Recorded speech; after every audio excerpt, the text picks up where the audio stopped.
MJ Listeners, Menteri Luar Negeri Retno Marsudi mengatakan salah satu komitmen kerjasama yang akan direalisasikan waktu dekat antara Indonesia dengan Tiongkok adalah pengembangan Green Industrial Park di Kalimantan Utara. Menteri Luar Negeri menegaskan selain kerjasama ekonomi, pertemuan Presiden Joko Widodo dengan Presiden Xi Jinping juga membahas isu-isu kawasan dan dunia. Untuk membahasnya, saat ini saya sudah terhubung dengan jurnalis senior Nuim Hayat dari Melbourne, Australia. Assalamualaikum Bang Nuim. Waalaikumsalam warahmatullahi taala wabarakatuh. Apa kabar Iskandar? Alhamdulillah baik Bang. Selamat siang ya Bang, waktu Melbourne, Australia Bang. Selamat pagi. Selamat pagi waktu Jakarta. Siap. Bang Nuim, kita kan sudah melihat ya, Presiden Joko Widodo mengarungi 3 negara Asia Timur. Dan lawatan Presiden Joko Widodo ke Asia Timur itu dimulai dari Tiongkok, lalu ke Jepang, dan terakhir ke Korea Selatan. Dan lawatan ini menjadikan Indonesia sebagai negara pertama mengunjungi Tiongkok. Tanggapannya Bang Nuim?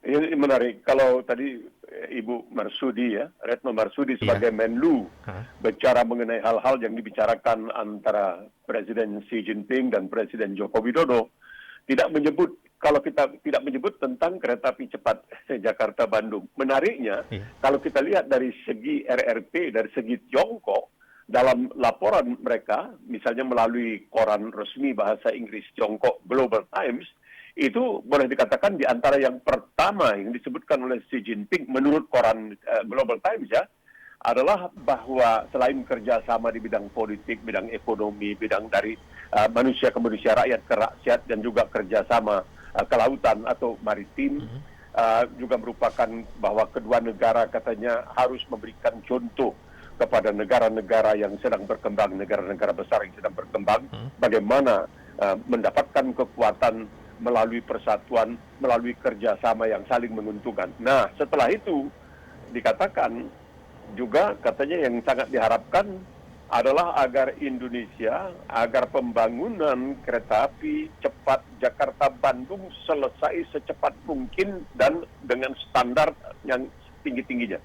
Ini tidak disebutkan ya. Kalau kita lihat hari ini juga ada laporan mengenai komentar dari Pak Ignatius Jonan mengenai kereta api Jakarta-Bandung. Kenapa dia menyebutkan ini? Wallahualam, kita tidak tahu. Tapi disebutkan bahwa itu praktis di halaman keempat dalam laporan tentang pembicaraan antara Presiden Joko Widodo dan Xi Jinping. Tapi yang menarik juga Iskandar adalah kenyataan bahwa kunjungan ini terjadi hanya beberapa hari sebelum dilaksanakannya latihan kemiliteran bersama antara Indonesia dengan Amerika Serikat, dengan Australia, ya Garuda Shield yaitu perisai Garuda, dengan Jepang, ini pertama kali Jepang ikut, dan juga dengan Singapura. Padahal Xi Jinping berulang kali mengatakan bahwa hubungan negara-negara besar lainnya, maksudnya Amerika dan barangkali adalah negara-negara Barat, dengan negara-negara lain tidak mendatangkan stabilisasi katanya. Sedangkan hubungan Indonesia dengan Tiongkok itu bisa mendatangkan stabilisasi, bahwa kedua negara ini bisa menjadi stabilisator dan sebagainya. Jadi entah apa yang dibisikkan oleh Xi Jinping kepada Presiden Joko Widodo mengenai latihan bersama, yaitu Garuda Shield yang akan diselenggarakan ya pada tanggal 1 sampai 14 Agustus nanti kita tidak tahu. Ya, kita tidak tahu, tapi tentu dibicarakan. Juga di situ disebutkan bahwa memang antara Indonesia dengan RRT akan ditingkatkan katanya, karena RRT mendukung sepenuhnya upaya Indonesia untuk mendirikan sebagai pusat vaksin ya kawasan untuk itu. Dan juga dia mengatakan bahwa Indonesia dan Tiongkok, ini saya tidak mengerti apa yang dia maksudkan, bisa menyumbangkan apa yang disebutkan kearifan lokal, kearifan ketimuran atau kebijaksanaan ketimuran untuk katanya membuat masyarakat di dunia ini, membuat dunia kita, bumi kita ini, global kita ini lebih baik lagi daripada yang di masa lalu. Tapi apa yang dimaksudkan dengan kebijaksanaan lokal itu kita juga tidak mengetahui ya apa yang dimaksudkan oleh Xi Jinping karena tidak dijelaskan. Dan juga katanya Tiongkok, katanya ini Indonesia, menurut laporan dari Tiongkok, Indonesia sangat katanya mengagumi upaya yang telah dilakukan oleh Tiongkok untuk mengentaskan kemiskinan, dan Indonesia ingin menyerap ya pengalaman Tiongkok ini untuk kepentingan pengentasan kemiskinan juga di Indonesia. Dan Tiongkok mengatakan semoga Indonesia memang bisa mencapai apa yang diharapkannya pada ulang tahun seabad proklamasi kemerdekaan tahun 2045, yaitu mencapai apa yang disebutkan status sebagai negara yang sudah berkembang, yang sudah maju, bukan lagi negara yang sedang berkembang. Jadi menarik sekali ini kalau kita lihat laporan dari Ibu Marsudi tadi dengan laporan yang disampaikan oleh media resmi Tiongkok, ya, menyebut, saya heran kenapa di paragraf keempat dalam laporan itu sudah menyebutkan tentang kereta api Jakarta-Bandung. Nah, Bang, terkait kerjasama militer, Bang, kan memang Indonesia kan terus terlibat. Terakhir sebelum nanti bulan Agustus akan diadakan Garuda Shield, Indonesia juga terlibat dalam RIMPAC, Bang. Apakah tidak kepikiran untuk Indonesia terlibat juga untuk latihan kerjasama militer dengan Rusia dan Tiongkok, Bang? Enggak juga ya, karena kalau kita baca misalnya ada laporan yang dibuat oleh Australian Broadcasting Corporation, yaitu ABC, ya, tempat saya dulu pernah bekerja, itu tetap membicarakan bahwa Indonesia ini melaksanakan politik luar negeri bebas aktif. Jadi artinya Indonesia ini tidak berpihak kemana-mana. Tapi kita melihat ini bukti nyata.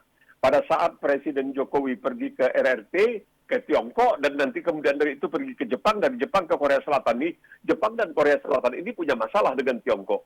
Tapi kenapa dia berusaha seakan-akan untuk menjembatani antara Tiongkok dan lain sebagainya. Karena masih ada masalah sebenarnya antara soal di Natuna dan lain sebagainya.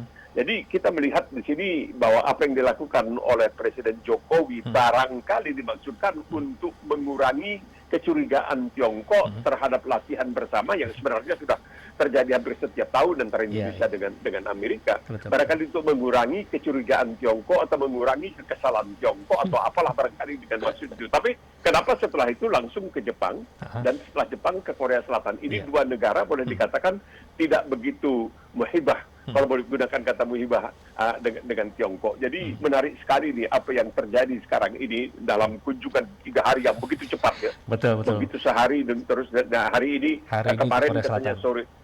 Ya, itu ke Jepang dan hari ini berada di Korea Selatan. Betul. Nah, Bang. Ya, jadi para ahli di Tiongkok, ahli luar negeri dan ahli tentang Indonesia di Tiongkok percaya bahwa kunjungan Presiden Joko Widodo diharapkan akan menetapkan suatu standar untuk hubungan bilateral di masa depan antara kedua negara. Bagaimana bisa berhubungan, bisa bersahabat, tapi tidak berpihak.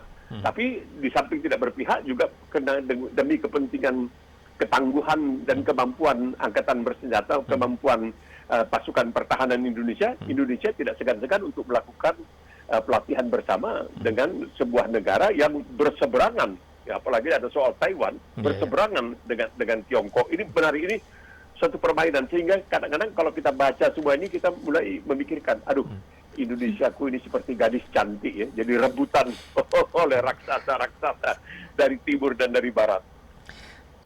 Apakah karena Indonesia menggunakan politik bebas aktif itu, Bang? Jadi Tiongkok dan bahkan Amerika sendiri melihat bahwa Indonesia ini memang menjadi gadis yang sangat untuk diperebutkan gitu, Bang. Iya, tapi Tiongkok terus-terusan dalam laporannya misalnya mengenai pertemuan dengan Presiden Joko Widodo, ini pihak Tiongkok kemudian mengatakan, tuh lihat hubungan antara Indonesia dengan Tiongkok betapa mesranya, betapa muhibahnya, tidak ada tekan menekan, tidak ada maksud untuk mengambil keuntungan, ya, ambil keuntungan dari kedua. Berbeda dengan hubungan katanya dengan negara-negara besar lain, maksudnya dengan Amerika. Mesti katanya ada biayanya. Sedangkan hubungan dengan Tiongkok hanya untuk kepentingan, bukan saja kepentingan antara Tiongkok dan Indonesia, bukan saja kepentingan antara Tiongkok, Indonesia dan kawasan, tetapi juga antara Tiongkok, Indonesia, kawasan dan seluruh kemanusiaan. Itu yang mereka katakan. Nah, Bang, dalam hal apapun Tiongkok gitu, Bang, tapi kan Tiongkok sekarang menjalankan politik jalur sutra nih, Bang. Sejarah yang membentang dari Tiongkok sampai ke India. Nah, akibatnya banyak nih, Bang, bersinggungan dengan negara lain, Bang. Apakah Indonesia dalam hal ini juga dapat meredam dikdayanya Tiongkok, mengingat Natuna ini bagian dari wilayah juga sering diganggu nih oleh kapal nelayan Tiongkok, Bang? Ya Natuna ini masalah perikanan ini adalah masalah yang besar sebenarnya. Kemudian ada yang barangkali berkelakar ya, bahkan di Indonesia mengatakan, oh sebenarnya katanya itu nelayan-nelayan Tiongkok yang masuk ke wilayah perairan Indonesia di Natuna bukan menangkap ikan Indonesia, tapi ikan Tiongkok yang lari ke Natuna. Itu saja katanya. Mereka bukan katanya, nah, kemudian Karena mencari laut hangat macam, gitu ya Bang. ya itu dia. Jadi ini menariknya juga dikatakan bahwa Tiongkok mengatakan bahwa ini menarik ya ucapan Tiongkok ini, bahwa hubungan politik Indonesia Tiongkok katanya sudah mencapai tingkat, jadi dia mengakui bahwa sebelumnya setelah G30S hubungan antara kedua negara ini memang renggang sampai pernah ada pembekuan hubungan diplomatik. Betul. Jadi ketika misalnya tahun 1990 ya, tahun Asian Games saya harus tugas ke Beijing, itu tidak bisa dicap di paspor saya karena paspor saya masih paspor hijau, paspor Garuda Pancasila, paspor Republik Indonesia. Visanya tidak bisa dicap di paspor saya karena nanti saya bermasalah kalau pulang ke Indonesia. Jadi harus diberikan secari kertas, tapi begitu ya. Tapi semua atlet Indonesia diperbolehkan masuk. Nah, setelah itu berangsur-angsur keadaan menjadi lebih baik. Sampai sekarang ini dikatakan Xi Jinping bahwa hubungan antara kedua negara sudah betul-betul mencapai tingkat yang menggembirakan, sangat menggembirakan bagi Tiongkok, karena hubungan ini seakan-akan sudah bisa diperbaiki. Ini sudah, kalau dahulu pernah ada ketegangan, sekarang sudah kembali rukun dan damai. Ini yang dikatakan oleh Tiongkok mengenai kunjungan Presiden Joko Widodo ke Tiongkok baru-baru ini. Apakah ini bagian dari poros maritim Bang? Indonesia kan sedang menerapkan poros maritim Bang sejak dari tahun 2014. Ya, tapi kan belum terlaksana dengan 100% poros maritim ini. Yang penting adalah bahwa pada saat sekarang ini, Iskandar, yang menarik adalah kenyataan bahwa kembali seorang petinggi Amerika mulai lagi berbicara mengenai persoalan Taiwan. Mulai lagi mengatakan keadaan sudah semakin tegang, bahwa ini apa yang mereka sebutkan dalam bahasa Inggris, incident and accident. Bahwa insiden bisa terjadi dan kecelakaan, ketidaksengajaan bisa terjadi yang kemudian bisa menyulut ya baku hantam yang sangat mengerikan kalau ini sampai terjadi di kawasan kita, dalam artian kalau memang terjadi sesuatu di Laut Cina Selatan. Karena sudah berapa kali misalnya pesawat Australia itu diburu oleh pesawat tempur Tiongkok, dan setelah itu mereka melepaskan butir-butir aluminium yang kalau tersedot ke mesin pesawat Australia itu bisa jatuh, dan ini bisa menimbulkan insiden. Jadi yang dikatakan oleh Amerika sekarang ini insiden dan accident, incident and accident. Jadi artinya suatu insiden dan suatu kecelakaan, ketidaksengajaan bisa terjadi. Apakah ketidaksengajaan secara sadar atau tidak sadar, wallahu alam, tapi itu bisa menimbulkan macam-macam. Jadi semoga saja dalam hubungan antara kunjungan Presiden Joko Widodo ini, masalah ini juga barangkali disebut ya, dan barangkali Presiden Joko Widodo juga mengatakan udahlah agak sabar sedikitlah, sabar, tenang sedikit mungkin. Tapi kalau kita lihat dari segi Tiongkok, mereka tidak, mereka terus melakukan hantaman. Mereka mengatakan jahat sekali ini negara-negara Barat, mereka tidak punya hak untuk masuk ke Laut Cina Selatan karena mereka bukan berada di kawasan ini, adalah kawasan kami dan lain sebagainya. Dan kita tahu juga bagaimana Filipina yang dahulu begitu dekat dengan Tiongkok, sekarang ini nampaknya di bawah presiden baru yang juga bernama Ferdinand Marcos atau Bongbong, mulai mendekati Tiongkok. Dan Tiongkok mengatakan tidak segan-segan bahwa Tiongkok dengan negara-negara yang mengklaim beberapa pulau di Laut Cina Selatan seperti Vietnam, seperti Malaysia, tetap punya hubungan yang perlu berhibah, hubungan yang baik dan lain sebagainya. Ini yang dikatakan bahwa ini yang tidak bisa dilakukan oleh negara-negara besar, maksudnya tentunya Amerika dan sekutu-sekutunya. Mungkin kalau misalnya terkait insiden accident, khawatir Tiongkok akan melakukan hal yang sama seperti Rusia menyerang Ukraina gitu ya Bang? Ya, ini yang deg-degan. Dan Tiongkok sekarang ini anehnya, ketika drone dari Tiongkok melintasi Taiwan, dan Taiwan tidak membuat komentar, Tiongkok mengejek, kita kirim drone, kamu nggak tahu bahwa kita mengirim. Apakah barangkali Taiwan tahu tapi mendiamkannya? karena tidak ingin memanaskan suasana, ataukah memang Taiwan tidak punya kemampuan teknologi untuk bisa melacak drone yang masuk ke dalam wilayah udaranya. Dan oleh Tiongkok ini dijadikan semacam ejekan terhadap Taiwan. Seakan-akan memancing agar Taiwan melakukan sesuatu yang akan memberikan semacam pembenaran kepada Tiongkok untuk masuk, yaitu jaraknya tidak sampai 200 km kan antara Taiwan dengan pesisir timur Tiongkok. Seakan-akan ingin memancing agar Taiwan bereaksi. Ya, jadi Tiongkok mengatakan, tuh kita kirim drone kok mereka nggak kata-kata bilang apa-apa. Nah, ini permainan keadaan, kalau saya melihatnya ini masih sangat tegang keadaan, karena Amerika juga sudah mengerahkan salah satu kapal perangnya dari Armada ke-7 untuk melintasi di Selat Taiwan. Ini yang membuat Tiongkok sangat dongkol juga, karena dia menganggap itu wilayah kekuasaannya. Ini bisa dimengerti, Iskandar, karena apa?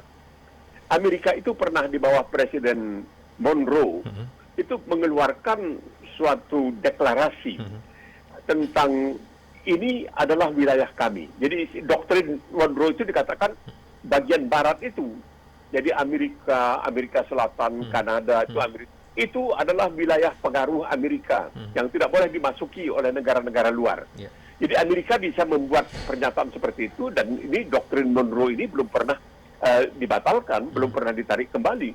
Jadi Amerika bisa mengatakan, kami punya wilayah pengaruh yang tidak boleh dimasuki. Ingat, dalam tahun 60-an peristiwa Kuba, ya, ketika itu Presiden John Kennedy dengan Nikita Khrushchev, bahwa waktu itu di Kuba Rusia atau Uni Soviet menempatkan peluru kendalinya, dan Amerika berkeberatan dan memaksa Uni Soviet akhirnya untuk menarik kembali semua persenjataan itu. Karena apa? Karena menganggap bahwa Uni Soviet telah memasuki wilayah Amerika, atau daerah pengaruh dari Amerika. Tapi Amerika tidak bisa melihat bahwa negara lain barangkali mungkin punya wilayah pengaruh juga, tapi Amerika tidak mau mengakuinya. Jadi ya ini biasalah, kita mau menang sendirilah, begitu kan istilahnya. Iya. Nah, Bang, kerjasama Indonesia Tiongkok kan terjadi dalam pertemuan Presiden Jokowi dan Presiden RRT Tiongkok kemarin Xi Jinping gitu ya, Bang.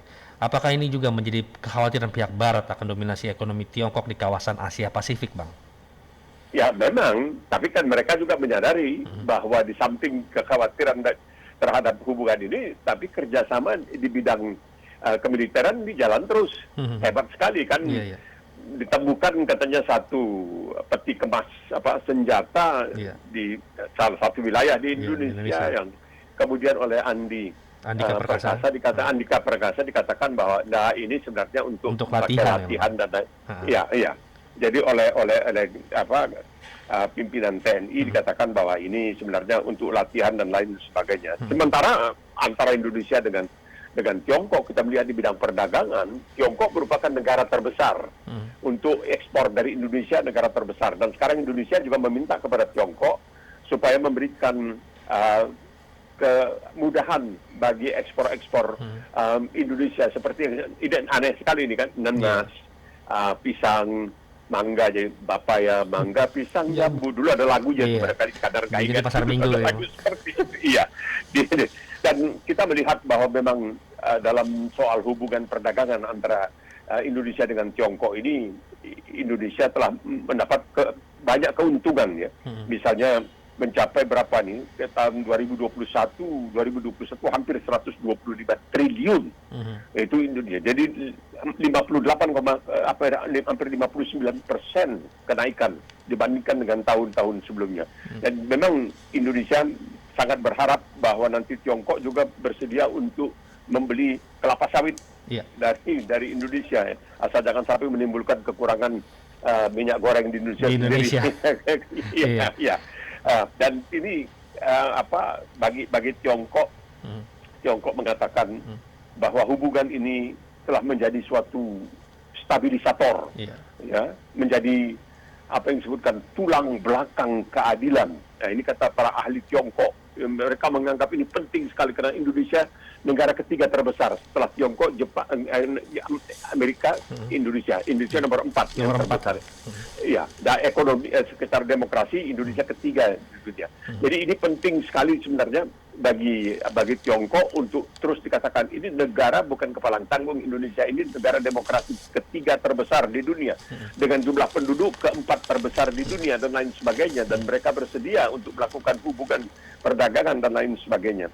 Dan banyak Tiongkok sendiri mengatakan ini kok katanya di Barat ini katanya mengenai hubungan atau kunjungan Presiden Joko Widodo ke Tiongkok ini kok dibikin macam-macam teori gitu.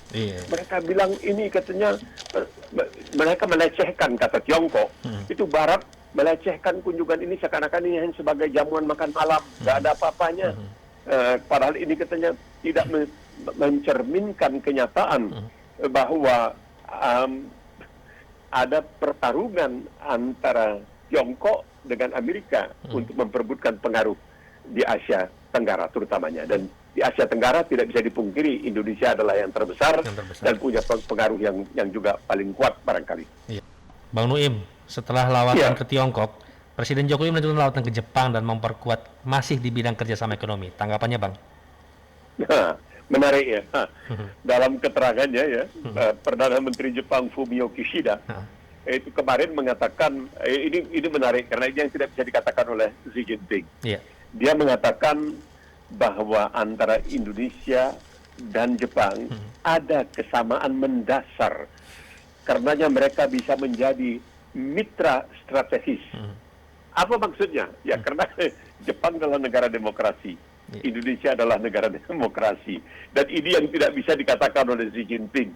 Apapun yang dia mau mengatakan tentang kebersamaan atau ada kesamaan antara Indonesia dengan Tiongkok, ini yang disebutkan sebagai mitra strategis, ini dikatakan oleh Perdana Menteri Jepang loh. Setelah bertemu dengan Presiden Joko Widodo.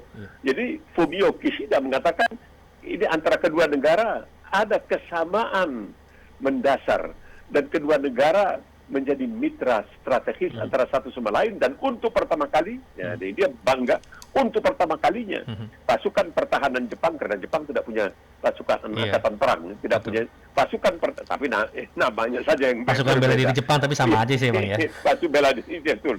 Pasukan pertahanan itu pasukan bela diri Jepang akan ikut serta dengan Australia, dengan Amerika, dan tidak disebutkan, tapi dengan Singapura dalam latihan perang-perangan yang disebutkan sebagai Garuda Shield yang akan dimulai pada tanggal 1 Agustus nanti. Ini menarik sekali yang dikatakan oleh Fumio Kishida ini. Dia tidak mau menyebut kami punya kebersamaan mendasar, karena kita bisa membacanya. Maksudnya sama-sama demokrasi. Kalau Tiongkok kan tidak demokrasi, jadi dia masih mengingatkan barangkali. Nah, ini antara Indonesia dengan Jepang tidak ada kelebihannya. Meskipun belakangan ini juga masih ada yang membicarakan ya, bahwa pampasan yang diberikan oleh Jepang kepada Indonesia pada waktu itu sebenarnya harus jauh lebih tinggi. Tapi entah bagaimana mereka berhasil untuk melakukan negosiasi perundingan ini, dan baru dikatakan seluk-beluk yang kita tidak ketahui, mereka bisa memberikan jauh lebih sedikit daripada yang seharusnya.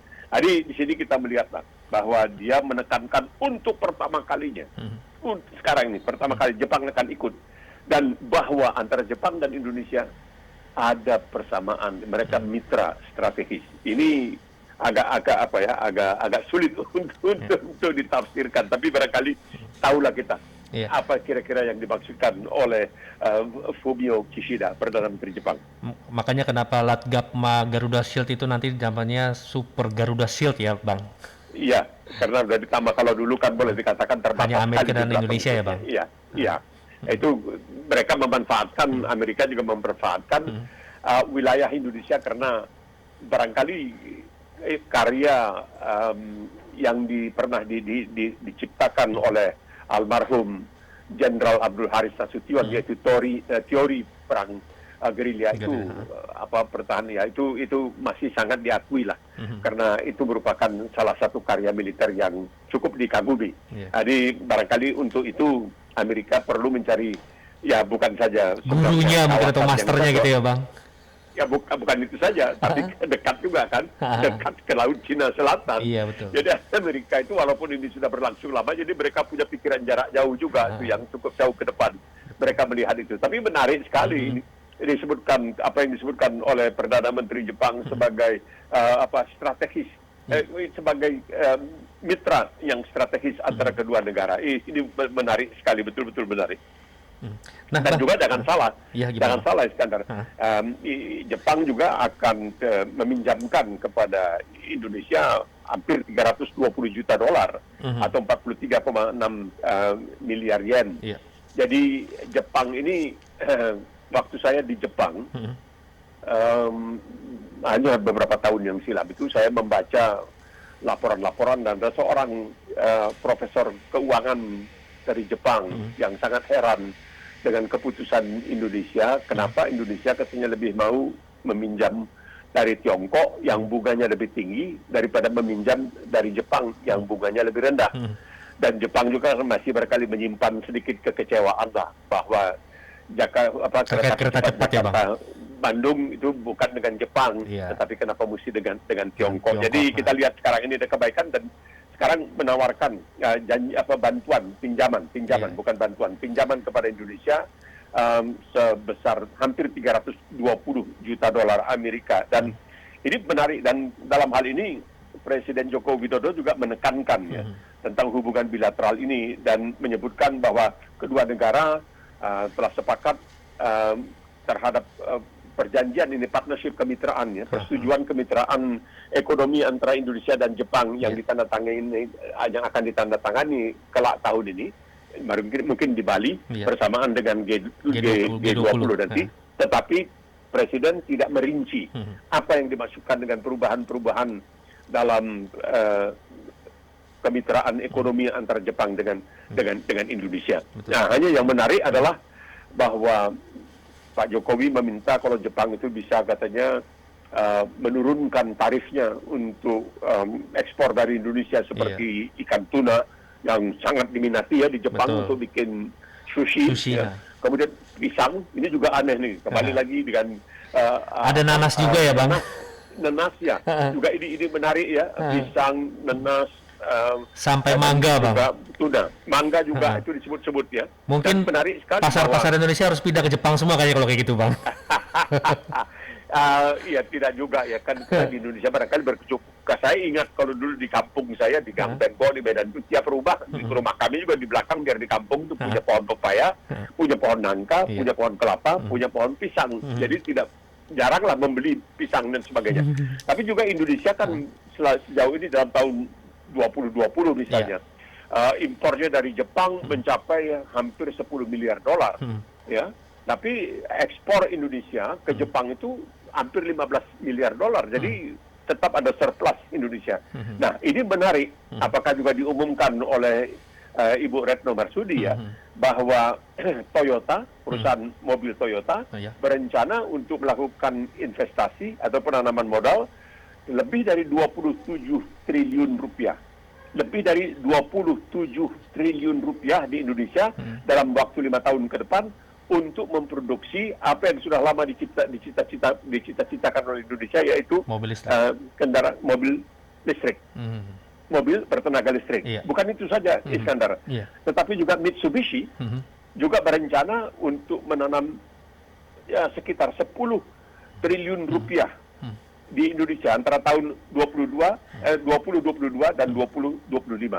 Nah, ini menarik, dan kemarin sore Presiden Jokowi sempat bertemu kabarnya dengan Kaisar Naruhito di Tokyo. Jadi menarik sekali bahwa Jepang tidak banyak bicara ini itu, cuma mengatakan oke, kita akan memberikan bantuan sebesar pinjaman sebesar hampir 320 juta dolar untuk proyek infrastruktur, untuk pencegahan ke malapetaka ya, bencana, dan tentunya kerjasama juga di bidang energi antara kedua negara. Dan seperti dikatakan tadi, Presiden Joko Widodo mengatakan telah dilakukan perubahan-perubahan dalam kemitraan ekonomi antara Jepang dengan Indonesia yang nanti akan ditandatangani barangkali bulan November nanti. Dan ini jadi menarik lah boleh dikatakan kunjungan tersebut. Sedangkan kunjungan ke Korea kita belum mendapatkan banyak berita mengenai hal itu. Cuma ada yang menarik ini kembali kepada Tiongkok ini. Laporan dari, kalau tidak salah saya dari ABC. ABC mengatakan bahwa Tiongkok melakukan komitmen untuk mengimpor 1 juta ton lebih, ya 1 juta ton lebih di samping yang sudah diimpornya sebelum ini, yaitu CPO, crude palm oil dari Indonesia. Ya, ini juga dikatakan ini setelah pembicaraan antara Presiden Joko Widodo dengan Xi Jinping, antara Perdana Menteri Lee Hsien-Loong. Jadi menarik sekali di sini bahwa hubungan ini betul-betul di tengah-tengah ketika keadaan sedang bermain, jadi betul-betul Indonesia macam gadis cantik lah yang dilirik oleh kedua pihak. Tapi Jepang pintar sekali mengatakan strategic partners katanya. Jadi mitra yang strategis karena kami dua-duanya adalah negara demokrasi, sedangkan Tiongkok biar bagaimanapun hebatnya dia bukan negara demokrasi. Negara demokrasi baru gitu Bang. Bang, Ya, ini baru kan tidak baru, tapi iya sudah berapa tahun tuh? Iya, betul. Mungkin komunisme rasa kapitalis ya Bang, kalau untuk Tiongkok Bang. Iya, betul. Ya ini kan kemarin juga beberapa proyek strategis Indonesia Jepang tuh yang harus segera diselesaikan gitu Bang ya. Seperti di Indonesia kan ada perluasan pelabuhan Patimban, lalu jalan tol akses Patimban, proyek gas Masela, bahkan kawasan industri Papua Barat, MRT dari utara ke selatan fase kedua juga termasuk yang dari timur ke barat gitu loh Bang, fase pertama. Kalau menurut Abang, dapatkah Presiden Jokowi dan Jepang sendiri untuk menyelesaikan itu semua gitu Bang? Di masa kepemimpinan Presiden Jokowi yang mungkin tinggal sekitar 2 tahun lagi Bang. Itu memang agak sulit ya, karena 2 tahun dan masih banyak masalah-masalah lain. Karena kita mengetahui, cobalah Indonesia harus menghabiskan hampir 18% dari APBN-nya untuk hanya membayar bunga dari hutang-hutangnya selama ini. Ini patut menjadi pemikiran kita semua karena hutang ini bebannya luar sangat biasa. Bisa dibayangkan, barangkali kita belum selesai lagi melunasi beban hutang bantuan likuiditas Bank Indonesia yang digelapkan oleh orang-orang seperti Samsun Nur Salim dan lain sebagainya. Ya itu kan harus diservis istilahnya. Makanya ada dalam satu karya pujangga Inggris William Shakespeare dalam The Merchant of Venice, saudagar dari Venesia, dia mengatakan neither a borrower nor a lender be. Jangan meminjam dan jangan meminjamkan uang. Itu kan, tapi kan dalam ekonomi dunia sekarang ini kalau tidak pinjam Amerika saja pinjam uang. Amerika saja mesti minjam uang. Kalau tidak pinjam uang, wah gawat nih, bisa bocor kita kantong kita. Jadi masalahnya apakah Indonesia di tengah-tengah beban hutang ini dengan servis untuk bunganya saja hampir 18%, itu tinggi loh, sangat tinggi. Jadi ada hal-hal yang barangkali perlu juga dipikirkan. Tetapi juga banyak yang mengatakan, terutama di Indonesia sendiri ya, barangkali tidak begitu banyak tersebar ke pembaca di Indonesia. Di sini kelihatan bahwa Presiden Jokowi itu pragmatis katanya. Dia tidak terlalu ideologis, tidak komited. Dia melihat di mana kepentingan Indonesia, dia bisa bermain di situ. Begitulah kira-kira. Jadi menjadi gadis cantik yang dilirik oleh Tiongkok, dilirik oleh negara-negara demokrasi seperti dikatakan oleh Jepang tadi, masing-masing merasakan, nah ini kami lebih dekat dengan Indonesia, kata Jepang, Fumio Kishida, karena kami punya kebersamaan dalam ideologi yaitu demokrasi dan sebagainya. Nah Tiongkok mengatakan kami bekerja sama dan ini harus menjadi contoh. Kami tidak menjadi destabilisator, tapi kami menjadi stabilisator, bahkan saja bagi kedua negara, bagi kawasan, tapi juga bagi umat manusia secara keseluruhan. Jadi di sini juga kan tentunya Tiongkok sangat berterima kasih karena Presiden Jokowi adalah pemimpin dunia pertama yang berkunjung ke Tiongkok setelah Olimpiade musim dingin yang lalu. Jadi ini sangat-sangat bagi Tiongkok ini sesuatu yang menaikkan harga mereka lah. Kalau Amerika belum sempat ya Bang, karena presidennya keburu kena COVID Bang. Baiknya bukan itu saja, tapi terlalu banyak masalah. Dia sedang terlalu banyak masalah. Dia sendiri sedang betul-betul barangkali macam terpecah belah ini disebabkan oleh apa yang terjadi pada tanggal 6 Januari ketika Presiden Donald Trump masih sampai sekarang dia ketika sehari atau 2 hari yang lalu menyampaikan sambutan itu masih bilang bahwa pemilu ini katanya dicuri dari saya, seharusnya saya yang menang gitu. Masih sibuk dengan masalah pemilu. Iya. Kita di penghujung Morning Traffic bersama Bang Nuim, tapi sebelum kita mengakhiri masih ada yang menarik untuk dibahas dengan Bang Nuim, yaitu pada hari Selasa kemarin Parlemen Australia bersidang pasca pemilu 21 Mei 2022. Dalam sidang pertama ini Partai Buruh menjadi pemenang dan menjadi suara mayoritas di parlemen. Dan apakah ini menjadi angin segar bagi Australia ke depannya, mengingat dunia yang sedang tidak baik-baik saja, mulai dari konflik Ukraina, ancaman resesi ekonomi, dan perubahan iklim yang tidak menentu. Nah, Bang Nuim, tadi kita sudah membicarakan kunjungan Presiden Jokowi ke dua negara dan yang terakhir hari ini ke Korea Selatan. Kita sambil menunggu perjanjian apa yang akan tercapai di pertemuan nanti. Australia kemarin mengadakan hari Selasa sidang pertamanya ya, Bang. Apa Bang yang membedakan sidang kemarin dengan pasca pemilu 21 Mei lalu, Bang? Ya, ini kan pengambilan sumpah. Pengambilan sumpah terutama anggota-anggota baru. Banyak anggota-anggota baru karena sekali ini banyak sekali yang independen itu dan perempuan independen itu yang terpilih. Ya, mereka bisa mengalahkan wakil yang sudah lama mewakili dapil daerah pemilihan itu. Jadi ini menarik sekali, ada perkembangan baru bahwa banyak kaum perempuan yang berhasil untuk merebut suara, meyakinkan pemilih bahwa mereka bisa bekerja, mereka bisa melakukan tekanan terhadap pemerintah dan lain sebagainya. Itu satu hal. Kedua, juga kita melihat aneka latar belakang jenis bangsa yang terpilih. Ini bukan hanya di dalam Dewan Perwakilan Rakyat, tapi dalam Senat juga. Misalnya dalam Senat ini ada seorang perempuan, anak perempuan umur 27 tahun. Kalau kita dengar namanya sekaligus, kita pikir dia mungkin orang Jawa. Padahal dia bukan, namanya Fatimah Paiman. Kan Paiman itu biasanya nama orang Jawa. Bukan, ini Paiman ini adalah anak pengungsi yang datang ke Australia dari Afghanistan. Ya, bapaknya itu dulu bekerja mati-matian. 3 pekerjaan untuk bisa menghidupi ketiga orang putrinya. Dan sekarang baru usia 27 tahun dia sudah menjadi senator. Nah, apa yang terjadi sekarang ini?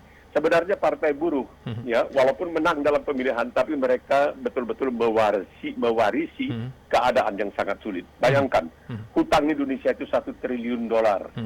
Utang Indonesia $1 triliun. Tapi Australia itu bukan Indonesia, Australia itu masih punya catatan yang baik sekali sebagai peminjam, masih sangat dipercaya.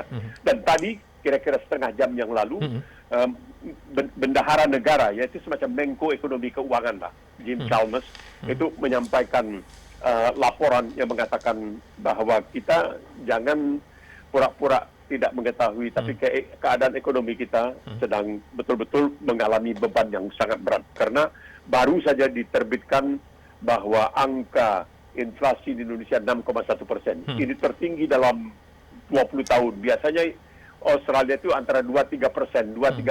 Makanya kenaikan gaji pun, kenaikan upah itu hanya 3%. Sekarang 6,1%. Jadi keadaan memang bebannya besar sekali. Dan pemerintah Partai Buruh ini punya semacam kedekatan dengan rakyat, terutama mereka yang dianggap agak mengalami banyak masalah. Jadi semacam kelas menengah ke bawah. Sehingga pemerintah ini ingin sekali untuk mengangkat semua ini. Untuk, ya katakanlah barangkali mereka punya ideologi ekonomi, sosiologi dan lain sebagainya. Sama gitu, jadi untuk sementara ini agak sulit kita melihat apa yang bisa dilakukan oleh pemerintah, kecuali barangkali menjaga agar jangan sampai hutang yang begitu besar, inflasi yang begitu tinggi, dan bukan hanya di Australia tapi di seluruh dunia, Amerika apalagi. Dan proyeksinya oleh Bank Sentral Australia, proyeksinya bahwa inflasi ini mungkin akan mencapai 7% pada akhir tahun ini. Jadi bebannya banyak sekali, tetapi kelihatan bahwa akan ada kerjasama yang lebih bagus antara partai yang berkuasa, Partai Buruh, dengan oposisi yang merupakan koalisi Partai Liberal dengan Partai Nasional. Tapi kalau melihat wajahnya, itu menarik sekali bahwa betul-betul bisa dikatakan Parlemen Australia ini sudah mengarah sebagai suatu pencerminan dari sebuah negara yang betul-betul aneka budaya, multikultural. Parlemen pelangi ya Bang mungkin ya? Ya bisa, pelangi itu nanti dipikir orang lain lagi, kemayu dan sebagainya. Pelangi, takutnya nanti pelangi di sini itu selalu diibaratkan sebagai ada kemayu dan lain sebagainya. Betul. Iya. Bang, apa yang dibahas di sidang pertama selain kemarin itu Bang? Dilantik gitu Bang? Mengenai setelah dilantik, dan ini menariknya sumpah mereka itu bukan kepada konstituen, enggak, tapi akan mengabdi kepada rakyat. Ya, itu dia, terutama to serve the people, mengabdi kepada rakyat, itu nomor satu. Kedua, bahwa mereka setia kepada Ratu Elizabeth, karena masih tetap secara resminya begitu dikatakan bahwa Ratu Elizabeth itu masih kepala negara di sini. Walaupun masih bergolak pengen memisahkan diri dari Inggris ya Bang ya, persemakmuran.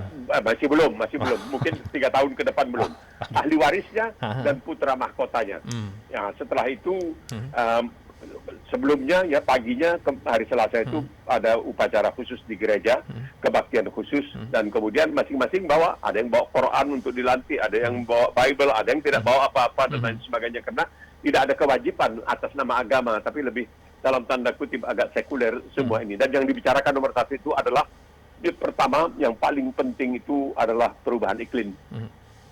Jadi akan mengurangi emisi pada tahun 2030 sampai 43%. Ini kalau bisa terjadi, ini luar biasa, karena nanti pada akhirnya tahun 2050 ya ini mungkin bisa dikurangi sampai 100%, dan insya Allah kalau itu terjadi maka memang terjadi perubahan iklim demi kebaikan umat manusia secara keseluruhan. Ya, baik. Baik, terima kasih Bang Nuim atas waktunya sudah bergabung bersama kami di MJ Radio Network, Bang. Salam sehat selalu Bang dari Jakarta untuk Melbourne, Bang. Amin. Amin, Bang. Semoga barang-barang bahan-bahan sembako sudah kembali turun ya, Bang. Setelah kemarin cabai harga 500.000, Bang, sekilo. dan tolong ambil 500.000, timun 250.000 1 kilo. Wah, timun 250.000. Di sini udah langsung nggak beli itu, Bang, kalau kayak gitu, Bang. Siap. Ya, Bang Nuim, terima kasih Bang atas waktunya, Bang. Sehat selalu, Bang. Sama-sama. Iya, Bang. Assalamualaikum. Waalaikumsalam.